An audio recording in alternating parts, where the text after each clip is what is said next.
This boy always steals from the same shop downstairs. But strangely, the owner clearly knew for a long time and never exposed him. In fact, he even helped him find spare change sometimes. Day by day, the owner realized the boy was stealing just to save money. Not wanting him to go down the wrong path, the owner finally said, "If you have to steal, I hope you only steal from my shop." Hearing this, the boy was so ashamed he couldn't even look up. The boy's name is Mosey. Because of poor nutrition, even though he's grown up, he still looks younger than his peers. But every day, he tries his best to prepare dinner for his dad after work. He also does all the housework. Today Mosey specially bought 2 chicken drumsticks. While the radio played a cheerful song, he thought his dad would be happy to come home. But no, as soon as he got home, his dad turned off the lights, switched off the radio, and checked the food in the fridge and pot. No wine? It's too expensive. Even though Mosey did well, his dad scolded him as useless, never comparing him to his older brother who ran away. Mosey's daily food money was already tight, yet his dad tore up a piece of paper. "From today, write down everything you spend money on here." Mosey was angry but had no choice. The next day, he spent money on a cake, sure it would make his dad happy. When his dad was about to scold him for wasting money, Mosey lit a candle on the cake. It turned out it was Mosey's birthday. "I'm 18 now. Happy birthday, son." His dad seemed happy but then turned away, not planning to eat cake with him. Mosey could only light the candle alone. Actually, his dad wasn't always like this. Mosey clearly remembers when he was little. On his birthday, his dad gave him a piggy bank with coins jingling inside. His dad told him money is for saving, not spending. "When will it be full?" "When it's full, you'll be rich and happy." "Will mom come back?" Back then, his dad was really gentle. But after divorcing his mom, his attitude toward Mosey got worse.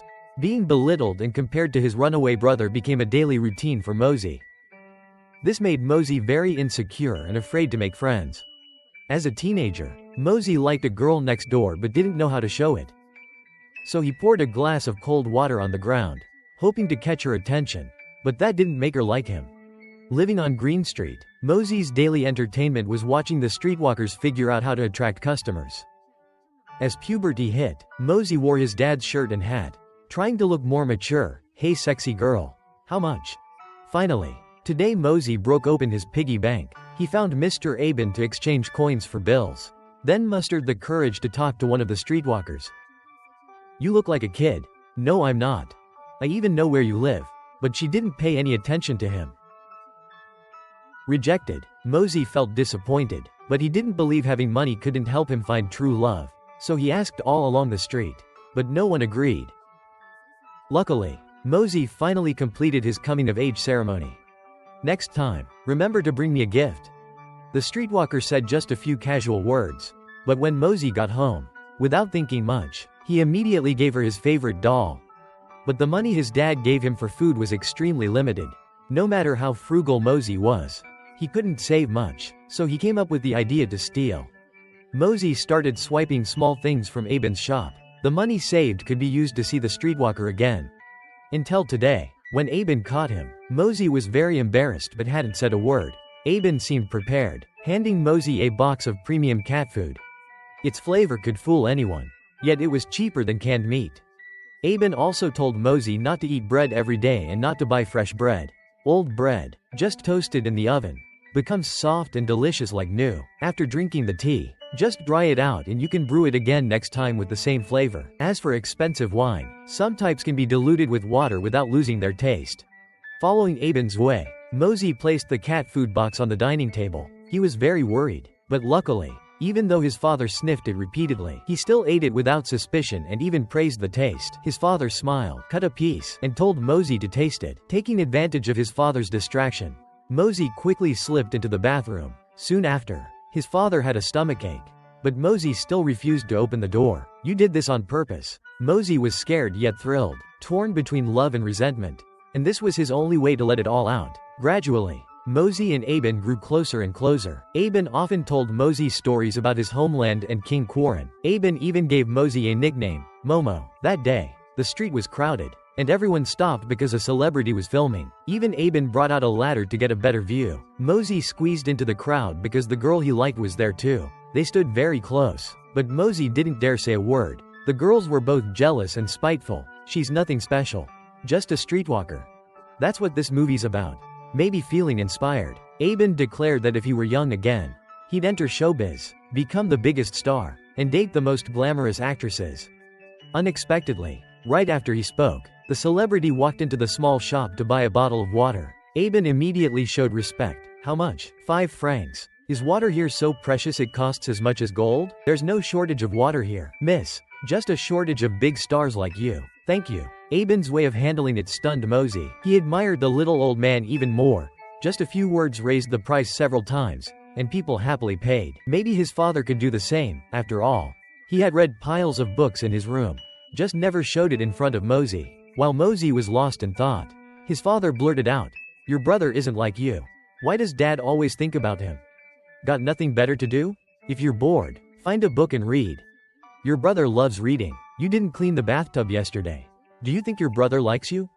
This wasn't a question. His father always turned life's hardships into harshness toward Mosey, so it was rare to see a smile on his face. Aben noticed this. Mosey thought Aben could smile every day because he was rich. He even believed that smiling was a privilege of the wealthy, since his father said money brings happiness, and rich people always have bright smiles. But Aben thought the opposite, smiling brings happiness, not the other way around.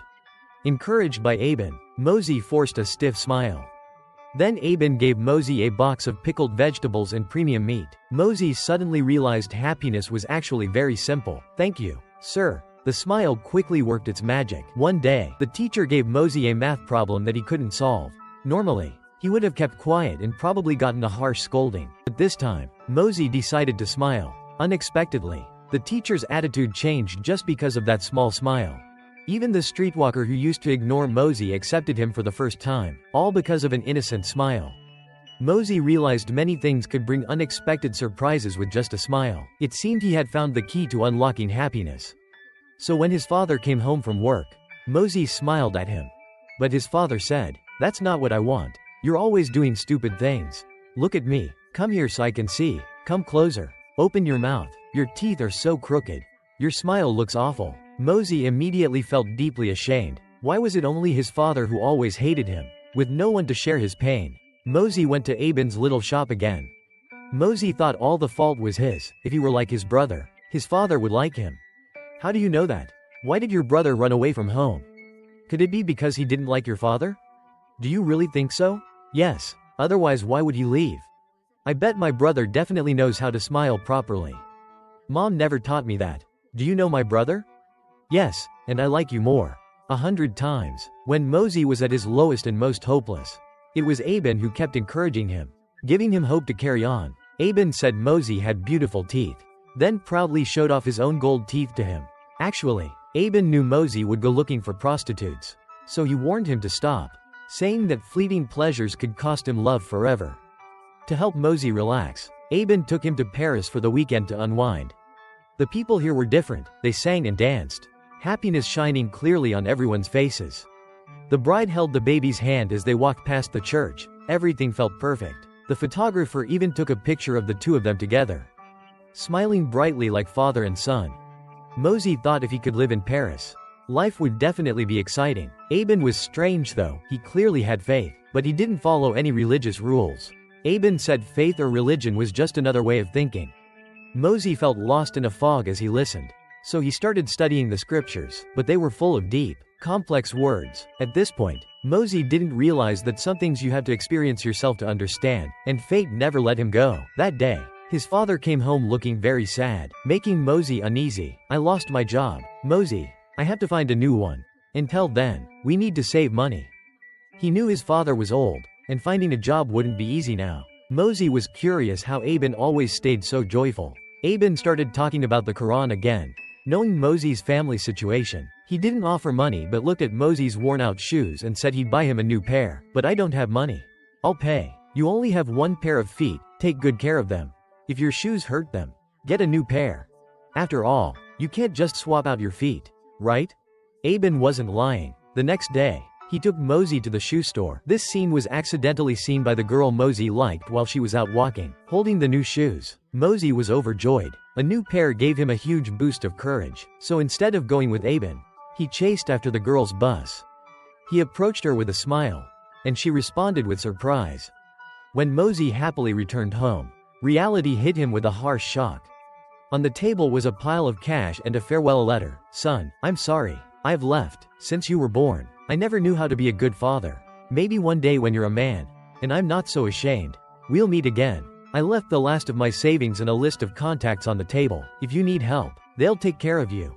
Goodbye." His father left without a word, only a letter full of regret behind. Mosey wore his familiar hat, but the feeling of belonging was gone, as if everyone had become strangers.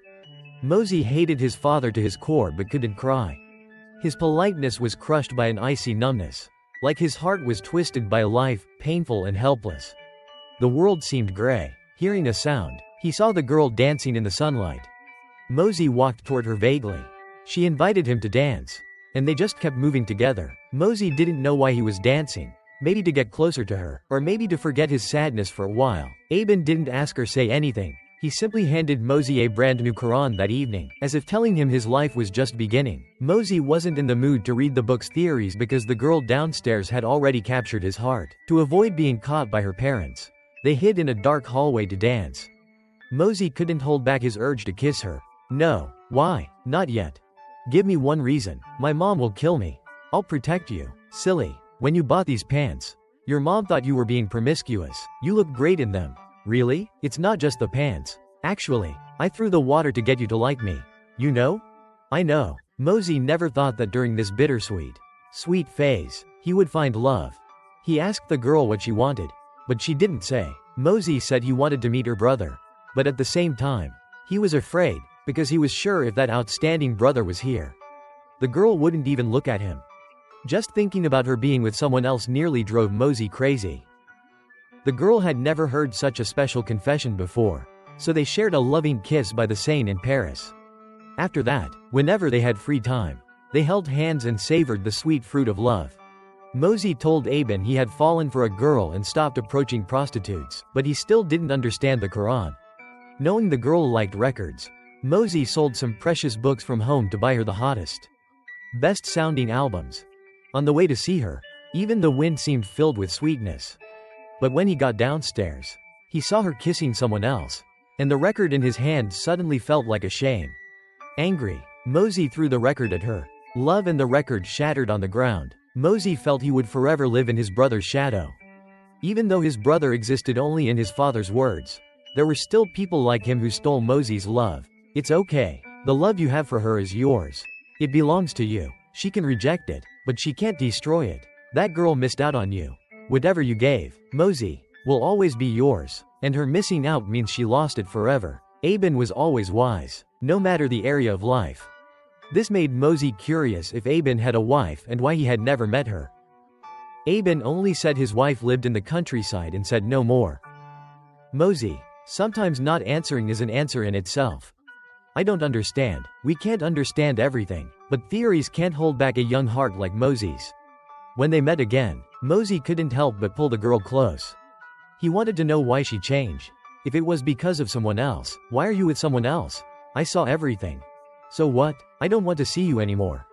Why? Are you crazy? Stop, we're done." Mosey stood silent. It all felt like it happened just yesterday. Now they were strangers, not even able to be friends. To forget the pain, Mosey chose to isolate himself. He started chasing prostitutes recklessly, selling off his father's precious books when he ran out of money until the shelves were empty. Mosey returned to happiness, but reality hit him hard. The police knocked and told him his father had died by lying on the train tracks. Defeated by life, Mosey couldn't accept it and didn't want to see his father one last time. With nowhere left to run, Mosey could only go to Aben's shop. Aben faced the police for Mosey, giving him a moment to breathe. The prostitute sister felt sorry for Mosey's fate. Maybe from similar experience or just empathy. She gently kissed Mosey's forehead, hoping he could overcome his struggles. Aben handled the city affairs on Mosey's behalf. Mosey anxiously kept searching for Aben's figure at the train station. Luckily, Aben didn't abandon him, always by his side, encouraging Mosey to keep going. Mosey decided to start fresh by repainting the house walls. Suddenly, a woman claiming to be Mosey's mother came looking for her son. "Who are you?" "Everyone calls me Momo." Even though the mother he longed for every night was right in front of him, Mosey chose not to acknowledge her. He lied that he was just a painter and that Mosey had left here long ago. Surprisingly, his mother didn't recognize him either. But the way she looked him over and over suggested she did recognize him but hesitated. In the conversation, Mosey learns a shocking truth. He doesn't have a brother, he's an only child. The brother his father mentioned was just a story to diminish his worth. Mosey's heart shatters. And now the person he trusts most is Aben. Mosey begs Aben to adopt him. When can you adopt me? Tomorrow. If you agree. You're not joking, right?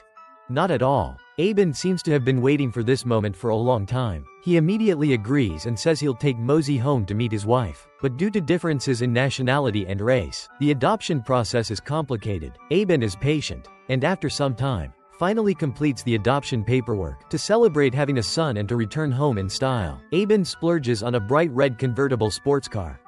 Ironically, Aben doesn't know how to drive. The new car is nothing like what he drove in his youth. The driver's license Aben shows the clerk is actually a letter from a friend. Knowing the clerk can't read Arabic, Aben, despite his age, has to retake the driving test, though struggling with the brakes and gas and forgetting traffic signs. With Mosey's help from the backseat, Aben passes the test. The shop that never closed finally shuts down. Aben and Mosey pack their bags to go home, unsure when he'll return. Mosey says goodbye to the prostitutes who played a big role in his past life and also wants to bid farewell to one girl. He says, "I want to say goodbye to you. We're going somewhere far away. Will you come with me? See you again." Mosey gets in the car, and together with Aben, they begin their journey. On the road, Aben tells Mosey that to know if a country is wealthy, watch the trash bins on the street. If there are bins but no trash, that country is very rich. If there's trash, it means the country is neither rich nor poor, or maybe a tourist destination. But if the streets are full of trash with no bins, that country is definitely poor. They cross all of Europe, from dawn till dusk. The most important lesson Aben teaches Mosey is how to find happiness. They keep moving. If the car can't go, they walk. If they can't walk, they take the train. Mosey notices that the closer they get to home, the more sorrowful Aben's face becomes, as if something remains unsaid. Aben takes Mosey to famous churches around the world, but inside, he covers Mosey's eyes. Aben wants Mosey to experience them first through hearing and smell. For example, St. Anton's Church in Spain smells of candles. Sophia Church in the Far East smells of incense.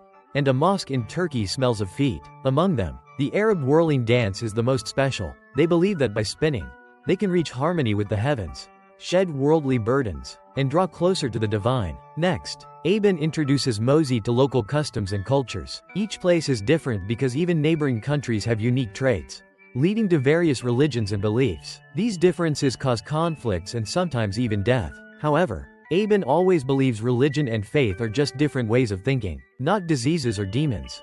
Everyone has the same hands. If people truly realize this, real peace in the world won't be far off. Aben taught Mosey to understand the world without books, adding a new chapter to Mosey's life story. Aben doesn't try to impose any views. Instead, he lets Mosey feel and learn on his own. Like when he gave Mosey the Quran without explanation, because only he truly knows its contents. On the journey, Mosey feels strange. He deeply misses the blue road, even though it holds sad memories. Aben tells Mosey this is normal because home is always a place of longing. When you're born, the water and soil there become part of you. Aben also knows Mosey has few friends and craves love at this age, so he encourages Mosey to talk to others. But when Mosey finally musters the courage to approach, no girl is willing to talk to him. This makes Mosey start doubting himself. "Dad, do you think I'm handsome?" "Extremely handsome." "Mosey, am I handsome enough to attract girls without spending money? In a few years, they might have to pay for you. But right now, you don't have that power yet." "Of course. Do you know what you did?" Your doubtful look seemed to say, "Look how handsome I am."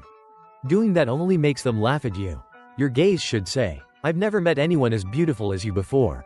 Aben said men like us aren't celebrities. Most of us are just ordinary. So our beauty needs women to bring it out. Men start as stones, then plants, and finally become alluring animals. As the scenery grew more somber, they finally arrived at Aben's hometown, a small, remote village. Mosey could hardly imagine that this wise man grew up in such a place. Suddenly, Aben stopped, having left his hometown years ago. He didn't know the current family situation. Relatives might have passed or not recognized him. Not wanting Mosey to see his sadness, Aben decided to go alone first. As soon as he got off the vehicle, Mosey was surrounded by a group of children. They were curious about the stranger. And because of the language barrier, Mosey couldn't understand what they were saying. So he just smiled and took pictures of the kids. But after a long time without Aben returning, Mosey grew uneasy and decided to go ahead and check. A child followed him. Suddenly, a man on a motorcycle called Mosey over, looking worried, as if it was urgent. Though he didn't understand the man's words, Mosey felt he was being called. So he got on the motorcycle, and they rode through mountain roads. A sharp turn wrecked Aben's sports car, smoke rising from it. Mosey felt deeply regretful for letting Aben drive alone. The man took Mosey to an old house where Aben lay critically ill. Their journey had ended. Mosey was heartbroken, not wanting Aben to leave like this. What about the sea? All rivers flow into one sea. Don't cry, Momo. Dad will be sad. I'm scared. I'm not afraid because I know what's in the Quran. Aben felt he was old and had lived a full, beautiful life. Actually, Aben's wife had passed away long ago. But sadly, he still loved her deeply. Luckily, now he had returned home and was about to reunite with her. Aben also loved the blue road, even though it wasn't really blue, because he had lived his life without children. But there, he met Mosey. Aben told Mosey he wouldn't die but would merge into the vast universe and protect him forever. Then Aben left all his possessions to Mosey, including the Quran. I, Aben Lahan, hereby give all my assets to my son Momo, because he chose me as his father, and because I taught him everything I've learned in my life. Now, you will also know what's inside my Quran. Momo. Mosey trembled as he opened the worn book. The first page held a simple but beautiful orchid. Mosey realized what true beauty really was. Years later, a grocery store opened on the blue road again. A boy often stole from the store, but the owner never caught him. Wait a moment. See you again, Momo. The store owner was Mosey, who passed the name Momo to the next boy, and continued passing on Aben's wisdom. Aben's life was short, but his wisdom would live on this way. Aben worked all his life but always remained calm. He taught Mosey that calmness is the secret to happiness. We're often taught to strive for fame and wealth to be happy, but in reality, among those rushing to find happiness, only a few truly find it. Mosey was definitely lucky because at 16, after losing everything, he had an elder who used a lifetime of wisdom to guide him onto the path of happiness. How many people never find this enlightenment until their last moments? Maybe Aben was never just one person, but the mentors in our lives who help us grow. We absorb their wisdom and, along with it, pieces of happiness. As we grow older, the final pieces become the key to unlocking happiness. And we ourselves become that key, passing this wisdom on to the kids struggling through life who deserve to be happy, just like we do. That's where today's story ends. Thanks for watching. What did you think of the movie? Drop your thoughts in the comments and don't forget to subscribe to Quick Movie Channel for more reviews.